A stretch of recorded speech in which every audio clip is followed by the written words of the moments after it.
درختوں کی بڑے پیمانے پر کٹائی اور انوائرمنٹل پروٹیکشن ریگولیشنز 2008 کی خلاف ورزی کے معاملے پر سینئر اسپیشل مجسٹریٹ CDA کی عدالت کا بڑا فیصلہ۔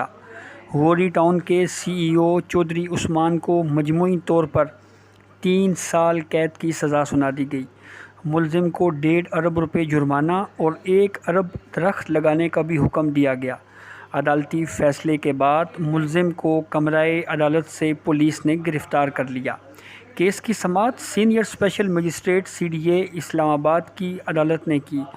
عدالتی کارروائی کے دوران ملزم اپنے وکلاء کے ہمراہ عدالت میں پیش ہوا۔